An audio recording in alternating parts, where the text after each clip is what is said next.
I still remember the night everything changed. It was a quiet evening, just like any other. The house smelled like cardamom tea and warm bread. The TV was playing in the background, low enough to sound like a distant memory.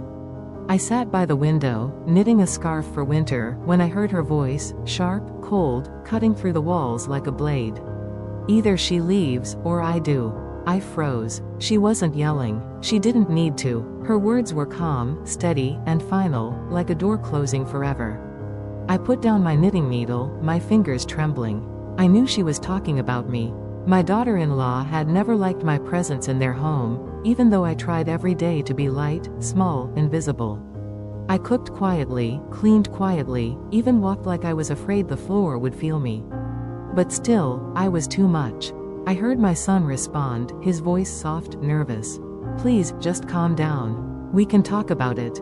There was silence, long and suffocating. I sat there, watching the rain tap the glass, each drop like a tear I hadn't cried yet. My chest felt heavy, like a stone was pressing inside. When he finally came into my room, he didn't look at me at first. He stood near the door, hands in his pockets, eyes on the floor like a boy afraid of being scolded.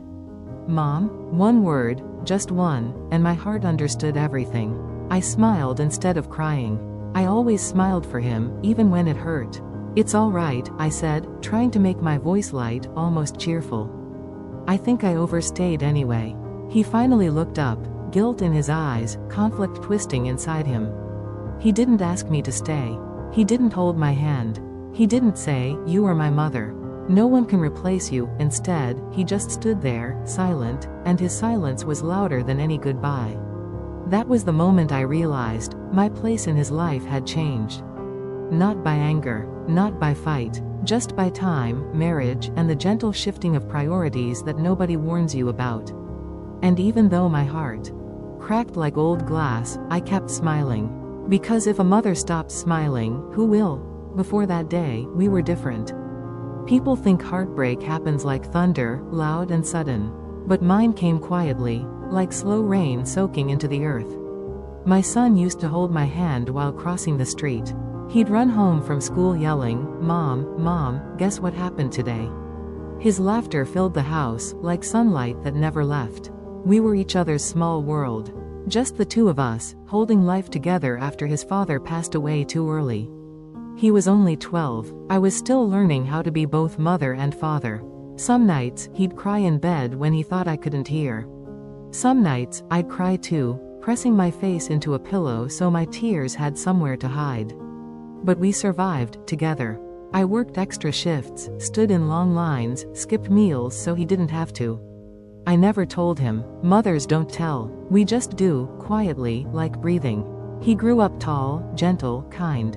He held doors open for strangers. He laughed with his whole heart. He'd kiss my forehead every morning before leaving for college. "Don't wait up, Mom," he'd say. But I always did. I still remember the day he brought her home, my future daughter-in-law. She was beautiful, confident, polite. I welcomed her with warm food and warmer stories. She smiled at me, and I believed that smile. I thought we would be a family. But people change when love enters their life. Or maybe love reveals who they really were all along. She didn't want a mother-in-law. She wanted a kingdom with just one queen, herself. Living with them was not the dream I imagined. When I moved in with them, I promised myself I would not interfere. Not even a little. I'd wake up early, prepare breakfast, and disappear into my corner like a shadow no one notices. "Mom, you don't need to clean," my son would say softly. But I'd smile, let me feel useful. Truth was, I didn't know how to be anything else. At first. She tolerated me. She'd say, "Thank you," without looking at me, or, "You didn't have to," while clearly wishing I hadn't. I cooked her favorite dishes, folded her laundry, reminded her to take her vitamins. I wanted her to feel loved, the same way I wanted my son to feel loved. Maybe that was my mistake. I thought love was enough. But slowly, like paint fading under sunlight, things changed. Small words became walls. Small looks became wounds. She'd move things I kept in the kitchen, my spices, my pots, like erasing my presence inch by inch. "This is our home," she'd say. And I wondered, where was mine? Yet I stayed quiet. I always stayed quiet. Silence was my only defense, and my biggest weakness. The day cracks became breaks. It began with little things. One morning, I made breakfast, warm eggs, toast, tea with just enough sugar. She walked into the kitchen, glanced at the plates, and said, "I'm actually trying a new diet. Could you not make food for us from now on?" My heart paused, but I nodded and smiled, always smiled. Of course, I only wanted to help. She shrugged. "No need. You can relax now." Relax. What a strange word. How does a mother relax when her hands were made to serve love? I began eating alone in my room. I didn't want to bother anyone. I'd boil potatoes or make a small bowl of rice. Simple food, quiet food. The walls became my company. The window became my conversation. And every night, I prayed silently. "Please, God, don't let him forget me." But prayers don't control hearts. Not always. He spent more time with her family than with me. They laughed together in the living room while I listened from behind closed doors, like a ghost hearing life but not living it. Once, I walked in hoping to join them, but the conversation died mid-sentence. She looked at her phone. He looked at her, and no one looked at me. I went back to my room quietly. Some pains are loud. Mine was soundless. Then came the night that changed everything. A simple misunderstanding became a wildfire. She said I criticized her cooking. I didn't. I only said it might need a little salt. She said I interfered in their finances. I didn't. I only asked if the bill reminder was handled. But feelings don't need facts. They grow from the soil of assumptions, watered by ego and silence. And that night, after weeks of small wounds, she gave him the choice. Either she leaves, or I do. My son stood between us like a child lost between two worlds, but he didn't move toward me. He didn't fight for me. He didn't say, "You are my mother. This is your home too." He didn't choose me, and so, I chose for him. I packed my bag slowly, folding memories into each piece of clothing. My hands shook, but my heart was strangely calm, like a storm right before it breaks. He walked me to the door but didn't hold my hand. "Mom, maybe just for a little while," he whispered. I nodded. "I know. Don't worry." But I knew. A mother always knows. Little while means forever when no one is fighting for your return. I stepped outside, the night air cold against my skin. He didn't call me back. She closed the door behind him, softly, firmly. That was the sound of my heart breaking. When I left that night, I carried only one small suitcase. It held my clothes, a shawl my mother had made, and an old album filled with photographs of my son, smiling, laughing, growing. A lifetime of memories in a bag that suddenly felt too light. As I walked down the road, the streetlights flickered like tired stars. I wondered how many mothers had walked like this before me, slowly, quietly, with heartbreak tucked behind gentle footsteps. I did not cry, not then. Maybe because I was numb. Maybe because mothers learn to swallow pain the way we swallow air, without sound, without question. I took a bus to a small rental room a friend had offered years ago. It wasn't much, a single bed, one window facing a noisy street, walls that needed paint. But it was. The real conflict was inside me. I struggled with two truths. I wanted to stay close. But I did not want to be unwanted. So I lived between hope and acceptance, a painful middle ground. I would sit by my window at night, watching the moon like an old friend. Sometimes I'd speak to it softly. Am I wrong to want love back? Is it selfish to miss my own child? Did I ask for too much, a place in his heart? The moon never answered, but the silence taught me things. I learned that love does not guarantee closeness. I learned that motherhood is not a contract, it is a gift given freely, without return. And I learned that letting go does not mean stop loving. It means loving without holding tight. Even if it hurts. But pain has memory. One evening, I saw a photo online of them celebrating a birthday. Their smiles bright, candles glowing, friends gathered. I wasn't there. I wasn't invited. It felt like someone pressed a hand around my heart, not to squeeze, but to remind me I was no longer needed. I didn't break, but something inside me became quieter. The world outside went on as usual, people laughing, buses honking, children playing, while I sat by the window, watching a family that used to be mine from a distance I couldn't cross. Life has a quiet way of bringing truth to the surface. Not all at once, but slowly, like the sun rising over a dark horizon. And my truth arrived on a morning that looked like any other. I woke early, opened the window, and watched the world stretch awake. Cars rolled by. A dog barked. Someone down the street laughed too loudly. Life was happening, with or without me. I made myself tea and sat with my album open on my lap. Inside were moments frozen in time, my son at age 5, missing his front tooth. My son at 12, holding a trophy almost bigger than him. My son at 21, graduation gown crooked, eyes shining with pride. On the last page was a picture of us together, his arm around my shoulder, my smile wide and full of hope. I traced the photo with my finger and whispered, "I miss you. I miss us." It hurt, but the hurt reminded me I was still alive. And being alive meant there was still time for change, even if I didn't know what change looked like yet, the call I wasn't expecting. A week later, my phone finally rang, but it wasn't my son. It was a neighbor from their apartment building. She sounded breathless, worried. "Are you his mother? There's been an accident." For a moment, the world stopped. I felt the air leave my chest like I had been punched from the inside. "What happened?" I asked, my voice trembling. "They were coming back from a late dinner.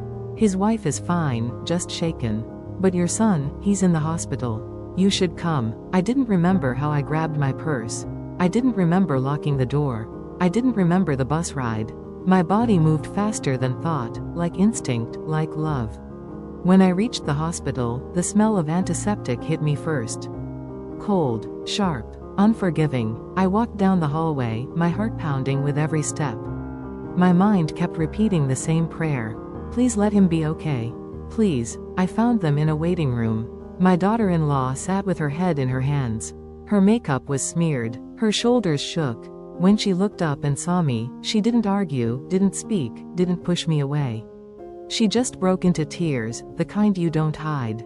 Without thinking, I walked to her and placed my hand on her back. She cried harder. It was the first time she allowed herself to fall apart in front of me, and perhaps the first time I let myself see her pain, instead of only my own. After a long silence, she whispered through tears, He was unconscious when they brought him in." "I'm scared." Her voice cracked like thin ice. In that moment, I didn't see her as the woman who kept my son away. I saw her as someone who loved him too, someone who feared losing him the same way I feared losing him. We sat side by side, not as rivals, but as two people who loved the same man more than ourselves. Seeing him changed everything. When the nurse finally let us in, I stepped into his room slowly. The sight hit me like a wave. My son lay motionless, bandaged, pale, surrounded by machines that breathed for him. His chest rose and fell with mechanical rhythm, steady but fragile. I walked closer, my hands trembling. "Hey, my boy," I whispered, brushing his hair back gently. "You're just sleeping, right? You always came back to me before." My daughter-in-law stood at the foot of the bed, wiping her eyes. I could feel her hurt, her regret, her fear, and for the first time, I didn't feel like an outsider. I was his mother. No one could replace that. I touched his hand, warm, but still. I remembered all the times that hand had held mine so tightly. First as a child crossing the road. Then as a teenager after his father's funeral. Then as a grown man on his wedding day. Now I held it carefully, afraid it would slip away completely. My voice trembled. "I'm here. I'm not going anywhere." A tear fell onto his arm, followed by another and another, quiet, raw, years of unspoken love dissolving in that room. Hours passed like years. Doctors came and went. Machines beeped softly. Night settled outside, but grief kept us awake. My daughter-in-law sat beside me, not across the room, not distant, right beside me. At one point, she whispered, "I didn't know how to share him." Her voice was quiet, full of guilt and truth. "I thought if he loved you, he would love me less." She swallowed hard. I was wrong. I see that now. Her words didn't erase the past. They didn't undo the hurt, but they opened a door I thought was locked forever. I turned to her slowly, not angry, not bitter, just tired. "I never wanted to take him from you," I said softly. "I only wanted a small space to stand in his life. Not in front of you. Just beside you." She covered her face and cried again, but this time, I held her. We were two women learning each other's tears. the moment he returned to us. Around dawn, a small movement broke the stillness. His fingers twitched inside my hand. My breath caught. "Doctor," I called softly, afraid sound might break the moment. The doctor came, checked his vitals, adjusted machines, nodded slowly. "He's responding. It's a good sign." Relief washed over us like warm rain after a long winter. Hours later, his eyes fluttered open, weak, unfocused, searching. My heart felt like it might burst. I leaned close. "It's Mom," I whispered. He blinked again, trying to place my voice, and a faint smile curved at the corner of his mouth. "Mom?" Barely audible, but enough. My daughter-in-law stepped forward, tears fresh. He saw her too, lifted his hand slightly, she held it tight. He looked at both of us, not one or the other, both. And in that fragile gaze, something shifted. Not just in him, in all of us. A new understanding. In the days that followed, we stayed by his side, taking turns, sharing meals, speaking softly, slowly, kindly. No demands, no accusations, just presence. Sometimes he slept while we talked quietly by the window. She told me about her childhood, her loneliness, her insecurities, her fear of not being enough. I told her about raising a son alone, my sacrifices, my hopes, my quiet strength. We learned each other not as enemies, but as humans. One afternoon, she took my hand and said gently, "When he wakes fully and comes home, I want you to come home too."